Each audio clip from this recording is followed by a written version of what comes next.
Olá pessoal, vamos começar mais uma aula e hoje nós vamos falar sobre o sistema endócrino, que é formado pelas as glândulas, ok? As glândulas endócrinas, né? Primeiro, eu trouxe o conceito de hormônio. São substâncias químicas produzidas principalmente pelas glândulas endócrinas. E o que são glândulas? São estruturas especializadas na produção e secreção de substâncias. E o que é uma glândula endócrina? Ela produz hormônios que são secretados no espaço entre as células dos tecidos e posteriormente vão atingir a corrente sanguínea por meio da qual são transportados pelo nosso corpo. E as exócrinas, glândulas exócrinas, elas têm pequenos ductos que levam as secreções produzidas para o exterior ou para a cavidade dele, como o tubo digestório. Exemplo de glândulas exócrinas temos as lacrimais, as sebáceas, as sudoríparas. E as glândulas mistas? Elas produzem hormônio e outras substâncias que são transportadas por meio de ductos.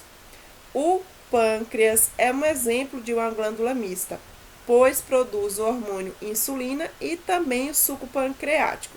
Aí no caso aqui, glândula endócrina e o suco pancreático fica como uma glândula exócrina. Então, o pâncreas é os dois. Aí vamos falar da hipófise. A hipófise é uma glândula endócrina que produz vários hormônios que atuam na coordenação de diferentes órgãos, inclusive de outras glândulas endócrinas.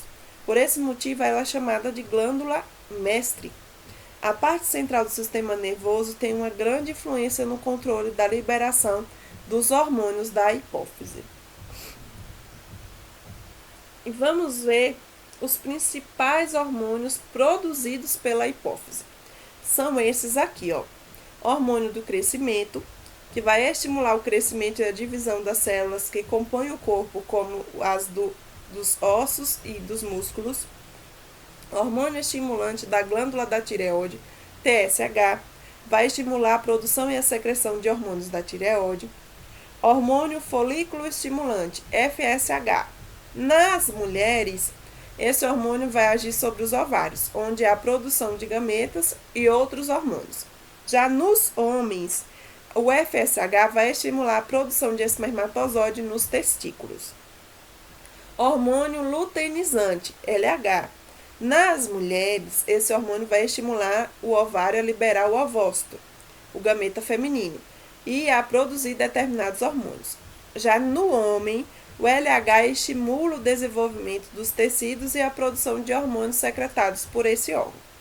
A prolactina, esse hormônio, associado a outros, vai estimular a produção do leite nas glândulas mamárias. Já a ocitocina, ela vai estimular a liberação desse leite produzido nas glândulas mamárias. Então, a diferença. A prolactina, ela vai produzir o leite. E a ocitocina, ela vai estimular a descida desse leite, ok? A ocitocina, além de estimular a descida do leite, durante o parto normal, a ocitocina vai estimular também a contração do útero, tá bom? Necessárias para o bebê sair, né? Esse nascimento do bebê. Hormônio antidiurético, ADH, age sobre os rins, nos quais estimula a reabsorção da água. Como consequência dessa reabsorção, menor volume de urina é formado. Vamos ver aí o hormônio do crescimento. Quando há uma disfunção aqui nesse hormônio do crescimento, que é o GH, ó, que a gente viu, vai ter algumas alterações nesse crescimento, certo?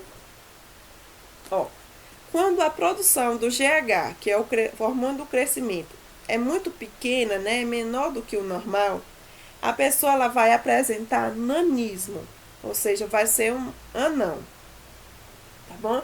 Vai ter baixa estatura. O nanismo pode ter outras causas, tá bom? além da alteração do hormônio do crescimento. O gigantismo é quando esse hormônio ele é produzido em grande quantidade lá na infância e na adolescência. E aí essa pessoa ela vai ter uma estatura muito elevada, de 2,4 a 2,7 metros de altura ou até mais, certo? Aí nós vamos ver o mecanismo do sono. Dormir faz parte da nossa rotina diária. Algumas pessoas dormem à noite, outras durante o dia. No entanto, dormir é fundamental para a nossa saúde. Na fase de crescimento do nosso corpo, recomenda-se ter de 9 a 11 horas de sono por noite. Então, você que é criança, que é adolescente, o ideal é você dormir de 9 a 11 horas por noite para que tenha essa produção do hormônio do crescimento. O sono pode ser dividido em duas fases principais. A NREM, que é o movimento não rápido dos olhos, e a REM, que é o movimento rápido dos olhos. O sono NREM, que é o movimento não rápido dos olhos, é dividido em 4 fases. Vamos ver. Fase 1. O hormônio chamado melatonina é liberado, causando sono. Esse hormônio é produzido em ambientes escuros, por isso é recomendado apagar a luz, desligar os aparelhos eletrônicos, aqueles celulares que a gente vem para a cama dormir, né? Vem deitar e traz o celular, não é o ideal. E desligar a televisão, porque a luminosidade vai interferir na produção dessa melatonina, que vai trazer o sono, né? O sono é leve na fase 2. Os ritmos cardíacos e respiratórios vão diminuir e assim a temperatura também vai diminuir. Na fase 3 e 4, vai ocorrer o pico da liberação do hormônio do crescimento e de um hormônio chamado leptina. Além disso, a produção de cortisol, que é o hormônio do estresse, que alcança o pico ao amanhecer, para que você acorde, ok? E a parte do sono REM é marcado por intensa atividade cerebral, quando geralmente acontece os sonhos. Os músculos tornam-se totalmente relaxados, mas a frequência respiratória e cardíaca aumenta. Então, na fase REM é onde ocorre principalmente o nosso sono. Vamos falar da glândula da tireoide. A tireoide é uma glândula que secreta 3 hormônios: a calcitocina, a tiroxina, que é o T4, e a trioidotironina, que é o T3. Esses nomes difíceis vamos deixar. Vamos falar assim, que a tireoide produz a calcitocina, o T4 e o T3, ok? A calcitocina vai estar relacionada com a formação dos ossos, e os hormônios T3 e T4 vai atuar na regulação do metabolismo no corpo, e como outros hormônios também vai estimular o crescimento e o desenvolvimento do organismo, em especial do sistema nervoso. Quais são os problemas mais relacionados da tireoide? É o hipertireoidismo e o hipotireoidismo. Gente, todo mundo tem tireoide, certo? Todo mundo tem essa glândulazinha aqui. É porque muita gente fala assim, eu tenho tireoide, que está associado a essa disfunção, essas doenças relacionadas à tireoide. Todo mundo tem tireoide, mas tem pessoas que têm problemas na tireoide, que têm doenças, patologias relacionadas à tireoide. O hipotireoidismo, o que acontece? É quando há diminuição na produção do T3 e T4, certo? Ou produz pouco T3 e T4. Então, essa pessoa ela vai ter que tomar o hormônio, vai tomar o T4, certo? Vai tomar o hormônio, para poder ajudar o corpo a fazer regular o metabolismo, o crescimento, vai tudo o que o hormônio T3 e T4 faz no corpo, tá? Então, ele vai ter que tomar o hormônio.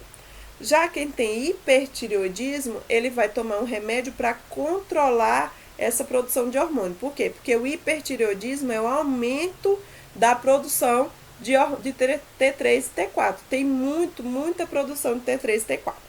Quais são os sintomas, né? Sinais e sintomas. O hipertireoidismo, ele vai ter o quê? Vai ter o aumento no metabolismo, aceleração dos batimentos cardíacos, nervosismo, aumento na produção de suor, perda de peso e o aumento do apetite. E também tem os olhos, eles ficam para fora, eles saem para fora, tá bom? Ficam tipo olhos esbugalhados, digamos assim. E aí ele vai tomar esse remédio, como eu falei. No hipotireoidismo, é a baixa produção, ou não produz, ou produz pouco, como eu falei, né?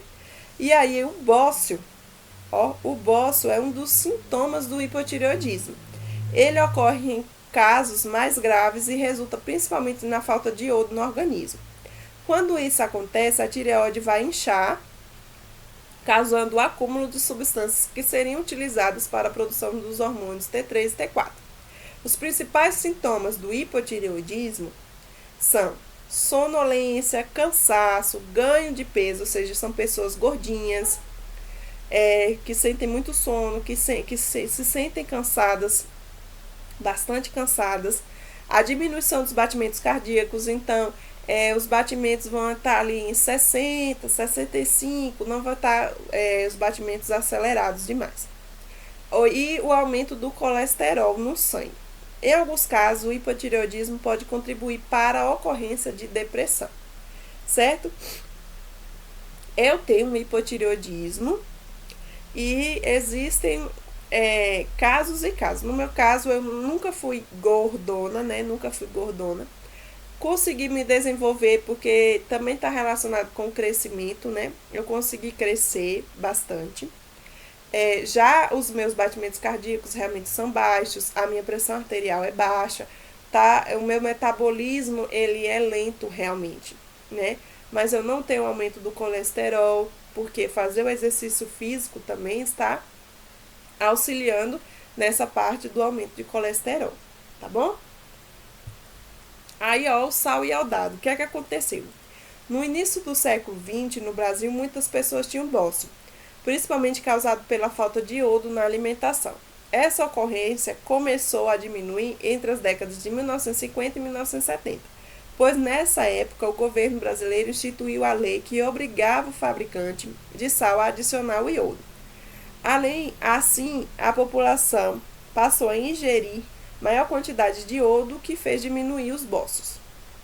É importante ressaltar que o iodo é fundamental para o funcionamento do corpo. Sua deficiência pode causar problemas mentais irreversíveis na infância, além de estar relacionado às anomalias congênitas. Acredita-se que a taxa baixa de iodo causa maior risco de aborto ou nascimento de crianças com baixa massa corporal.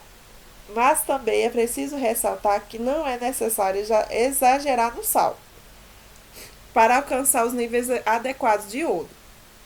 A recomendação da Organização Mundial da Saúde é o consumo de 5 gramas por dia, que equivale a uma tampinha de uma caneta Bic. Sabe aquela caneta Bic? Aquela tampinha da caneta Bic é a quantidade ideal de sal que é recomendada. De sal não, de sódio, né? De sódio que é recomendado. E a gente sabe que a gente come muito mais do que isso. Só numa carne a gente come isso, no feijão, no arroz, quando junta o feijão, o arroz, a carne. E tem gente que gosta de miojo, gosta de bolacha recheada, tudo isso tem sódio, ok? E realmente, falando do hipotireoidismo também, ele traz esse risco. Uma pessoa que engravida, que tem hipotireoidismo, ela tem que ter um acompanhamento com endocrinologista. Além do pré-natal, tem que ter um acompanhamento com endocrinologista. Por quê? Primeiro, existem 3 coisas que podem trazer aí. Uma pessoa que tem hipotireoidismo, ela tem dificuldade de engravidar. Quando ela consegue engravidar, ela corre o risco de abortar, certo? De aborto. Se não abortou, passou as 12 semanas, não abortou e tudo mais, ok. Aí ela vai ter o risco de ter um parto prematuro, ok? Então, precisa fazer esse tratamento, regular direitinho os hormônios e tudo mais. Eu mesmo, como falei, eu tomo, né, o Puran, porque eu tenho hipotireoidismo. Eu tomo o hormônio T4 e quando eu engravidei, eu tive que aumentar, quase dobrar o hormônio, quase dobrar os comprimidos, né, o remédio, para que eu não tivesse o risco de aborto e nem de um parto prematuro. Vamos falar agora das paratireoides. As paratireoides são 4 pequenas glândulas localizadas atrás da tireoide. Essas glândulas produzem e secretam o parotormônio, que atua na regulação e absorção de sais de cálcio. Elas atuam na coordenação dos processos de formação e modulação do osso, além de influenciar na coagulação sanguínea e na contração muscular. Então, as paratireoides ajudam aí a você não ter uma cãibra, a coagular o sangue quando você se corta, auxilia na formação dos seus ossos. As suprarrenais são glândulas que vão produzir e secretar vários hormônios, como o cortisol e a adrenalina. Os seres humanos apresentam 2 glândulas suprarrenais que estão acima do rim. O cortisol vai atuar na regulação de várias reações químicas no metabolismo. Esse hormônio vai coordenar respostas que preparam o nosso organismo para enfrentar situações de alerta ou estresse. Além disso, o cortisol vai regular atividades relacionadas à defesa do corpo, agindo como um anti-inflamatório. Olha, outro hormônio produzido pelas glândulas suprarrenais é a adrenalina. Aí está falando, veja abaixo. Nessa referência, né, nesse livro de referência que eu peguei para fazer essa aula, mostra uma menina pulando de uma plataforma, fazendo bug jump, certo? E aí, o que é que o hormônio da adrenalina ele vai induzir no corpo humano? Os batimentos cardíacos vão aumentar para fornecer mais gás oxigênio e nutrientes para todas as partes do corpo, principalmente para os músculos e para o encéfalo. A frequência respiratória também vai aumentar para ter maior quantidade de gás oxigênio. O aumento na produção de suor, que vai favorecer o controle da temperatura em caso de atividade física intensa, a adrenalina faz isso, e a atividade do sistema digestório vai diminuir. Dessa maneira, o fluxo de sangue vai diminuir no sistema digestório, privilegiando indo para outras partes do nosso corpo. Vamos falar do pâncreas? O pâncreas é uma glândula mista que produz os hormônios glucagon e insulina. O glucagon vai estimular o aumento da concentração de glicose no sangue e a insulina vai estimular a redução da glicose no sangue. Você viu, que um é contrário ao outro, é antagonista ao outro, né? O glucagon, ele vai estimular o aumento da concentração de glicose no sangue, e já a insulina, ela vai retirar a glicose do sangue, vai reduzir a concentração de glicose no sangue. E aí vamos falar da diabetes, né? Da diabetes. A diabetes é uma doença que se caracteriza por altas concentrações de glicose no sangue, provocando alguns sintomas como aumento da produção de urina, sede excessiva, demora na cicatrização de feridas, perda de visão e problemas do sistema circulatório sanguíneo, que muitas vezes levam à necessidade de amputação de membros. Existem 2 tipos de diabetes. Leia o texto a seguir. Existem 2 tipos, o tipo 1 e o tipo 2, tá bom? O tipo 1 é aquele paciente insulino dependente que provavelmente não produz insulina, tá bom?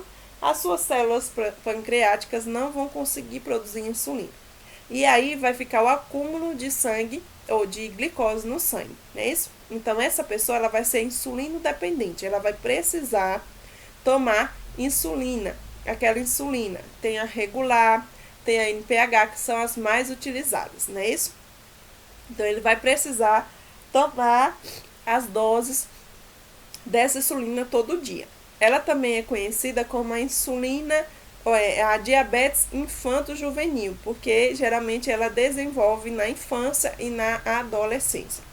Já a diabetes tipo 2, ela é mais caracterizada por aquela resistência à insulina. Então, o corpo dela tem resistência à insulina, tá bom? E aí, geralmente, ela é desenvolvida já nos idosos. E o tratamento vai ser através de remédios, como metformina, que é a primeira escolha, glibenclamida e entre outros.